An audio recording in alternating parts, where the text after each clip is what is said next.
Kaixo, egiten ari gara ikastetxeko proiektu digitala eta helburuak eta ekintzak zehazteko garaia iritsi da. Baina arazo batzukin aurkitu gaitezke. IPD idazterakoan sarrera idatzi dugu. Hau, atalez joango gineak sarrera idazten, ez dago arazo handirik, eta ikastetxearen egoeraren analizian, aztertzeko nola dagoen ikastetxea, eskaintzen diguten tresna selfia da. Selfia egin ondoren, ikastetxean, bai ikasleak, bai irakasleak eta bai zuzendaritzak galderak erantzun ondoren, txostena deskargatu eta ikusiko dugu nola dagoen ikastetxea, argazki bat aterako du. Horren ondoren egingo dugu amia, ikusteko ze indargune dauzkagun, ze ahulezi dauzkagun, mehatxuak, aukerak, ondorioak ere atera beharko genituzke, ondorioen taula, hau guztia IPD-an jarri behar dugu, baino, gero helburuak eta ekintzak zehazterakoan arazo batzuk egon daitezke. Ikusten duzu hemen, selfiean atal batzu dauzkagu, atal hauek, baina ez datoz bat IPD-an, DICOM.org ereduan oinarrituta dago IPD-a, eta atalak ezberdina dira. Batzuk nahiko baliokidetza daukate, baina beste batzuk ez. Joaten bagara pixkanan ikusten, konturatuko gara, ez datoz bat eta hemen nahaztu gaitezke. Eta zoramena da. Esan bezala, selfiearen txostena deskargatu eta ondo begiratuko beharko genuke atalez atal nola gauden. Atal ezberdin hauetan, adibidez, lidergoa. Hemen ikusi beharko genuke zein diren indarguneak eta zein diren ahuleziak. Guk egin dugu lautik gora ateratzen denean, bostetik bost arte denez, zerotik bostera, lautik gora denean indargunetzat hartu dugu. Eta hirutik behera denean, ahulezia bezala.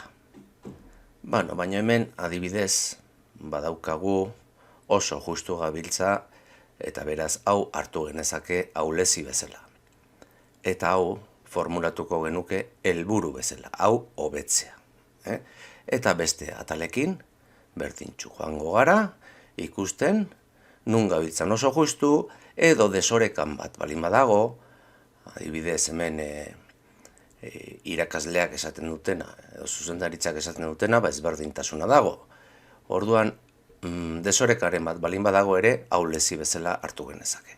Eta hori formulatuko genuke, helburu bezala hobetzen joateko. Amian jarriko ditugu helburu bezala formulatuta, indarguneak eta ahuleziak. Oso importantea da nondik datorren jartzea. Hau da, A1 lidergoaren lehenengo galderatik. Edo lidergoaren A4 laugarren puntua. Zein ataletik datorren eta zenbagarren galdera den. Formulatu dugu hemen amia, eta gero beste kontua da zein aukera dauzkagun eta zein mehatxu. Hau bakoitzak ikusi behar du, bere egoeraren arabera, eskola publikoan agian aukerak eta mehatxuak askotan antzekoa dira ikastetxe guztietan, aztertu beharko genuke egoera eta ikastetxe bakoitzak planteatu bere aukerak eta bere mehatxuak. Ondo dago ere lehentasun batzuk markatzea. Hainbeste helburu jartzea batzutan konplikatua da, eta garbi gelditu dadila guk zein lehentasun dauzkagun, hau da, zein diren gure alde positiboak, zein diren gure ahuleziak, eta zein diren aukera garrantzitsuenak eta zein mehatxu garrantzitsu. Gero, helburuak formulatzerakoan, hauei garrantzia emateko. IPD-aren txantiloia deskargatu ondoren, ikusten dugu, helburu atalean, hemen idatzi behar dugula helburua, Adibidez, lidergoan LG bat jarriko diogu, LG nomenklatura idazten delako, eta hemen deskriptore bat topatu behar dugu. Bale, baina guk esan bezala, selfiean beste atal batzu daude, eta konplikatzen zaigu. Hemen bai ala bai, derrigorrez, gu jartzen ditugun helburuei egokitu behar diogu deskriptore bat. Eta hau ezin da editatu. Hemen jarri dugu gu bat, baino hau ezin dugu moldatu. Derrigorrez hemen agertzen zaigun deskriptoreetako bat jarri behar dugu. Adierazleak, nik adierazle bat aurkitu dezaket, eta hau aldatu dezaket, jarri dezaket nire erara. Baina deskriptorea bai ala bai, jarri behar dut hemen ateratako bat. Orduan, egokitu behar ditut, nik selfietik ateratako helburuetatik, atal hauetara egokitu behar ditut helburuak. Jarritako helburuak, deskriptore bat topatu behar diot. Esan bezala, selfieko atalak ez datoz bat IPDkoekin, orduan dokumentu honetan uzten dizuet hemen daude selfiean ateratzen diren galderak, eta zein deskriptoreri dagokion. Ez da erreza eta gutxi gora berakoa da, ze batzutan ez da erreza izaten. Adibidez, hemen bi aukera jarri ditut, baina bakoitzak topatu beharko luke. Hontarako ondo etortzen da dokumentu hau. Deskriptoren eta adierazleen kodifikazioa. Hemen dauzkagu IPDan agertzen diren atal guztiak, eta atal bakoitzean zein deskriptore dauden eta zein adierazle dauden. Eta azalpen bat. Orduan, guk egin ditugun helburuak, aterata selfieko galderetatik, enkajatu behar dute deskriptore hauekin. Ikusi beharko dugu egokiena zein den. Esan bezala hemen aurkitu ditzakezue. Galdera bakoitzari zein dagokion. Galdera hau txartu atera bazaigu, hau helburu bezala jarriko genuke, eta deskriptore hontan dago. Hau kontuan eukita, egin duguna da, helburua jarri, atal honena, lidergoa eta gobernantza, eta hau begiratu du taula horretan, eta dagokio adierazle honi. Importantea da, erabiltzea, nomenklatura hau. LG, lidergoa eta gobernantza, LG bat, deskriptorea, eta deskriptore horren barruan, abi.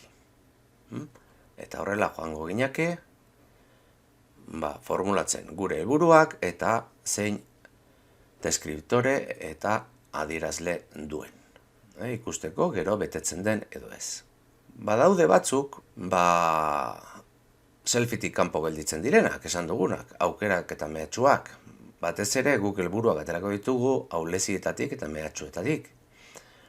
Mehatxuak enkajatu beharko genituzke atal hauetan,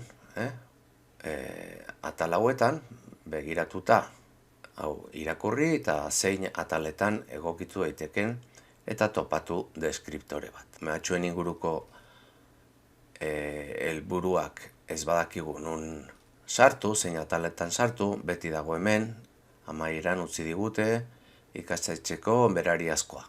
Eta hemen jarri genezake, helburua ez egin duguna sartu, IPDko atal hauetan. Goazen adibide bat egitea. Adibidez, hemen oso justu atera zaigu, hezkuntza baliabideak erabiltzea, selfieko galderetan, eta amian jarri dugu ahulezi bezala. Topatu behar dut, hau IPDko zein atalekin erlazionatzen den. Orduan joango naiz, E5, baliokidetza taulara, eta E5 erlazionatzen da EC15ekin. Hezkuntza baliabide irekiak sustatzen eta erabiltzen dira. Bale, begiratzen badut EC15, ateratzen zait, deskriptore hau, azalpena eta hemen dauzkat adierazleak. Orduan egingo dudana da nire taulan EC topatu eta jarri beharko nuke hau jarri dute helburu bezala eta orain adierazlea jarri behar dut. Adierazlean non topatuko dut EC15, joango naiz estelo honetara, EC15 eta hemen daukat adierazlea. Hau moldatu dezaket, nahi dudan bezala, baina ja badaukat erlazionatuta.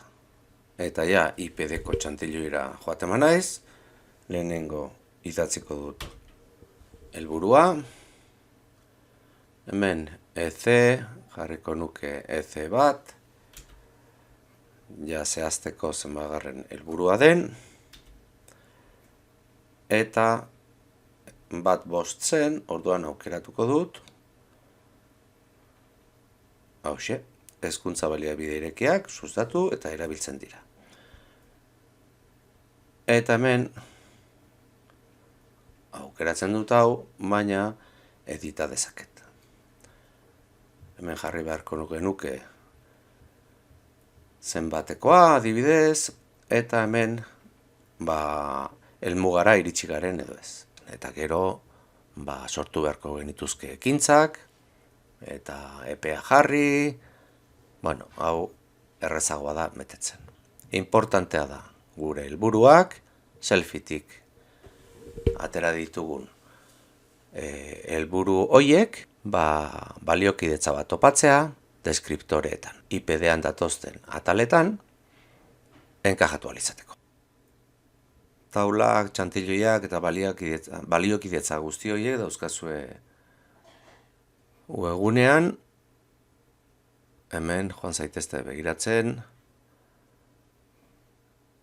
selfiean lagungarriak diren dokumentuak, eta helburuetan hemen daukazue, baliokidetza horiek, lehen aipatutako taula hori, IPD-ko kodifikazio estel hori, eta txantiloia ere. Bale, espero dut baliogarria izatea, borraste hau ondo bideratzeko.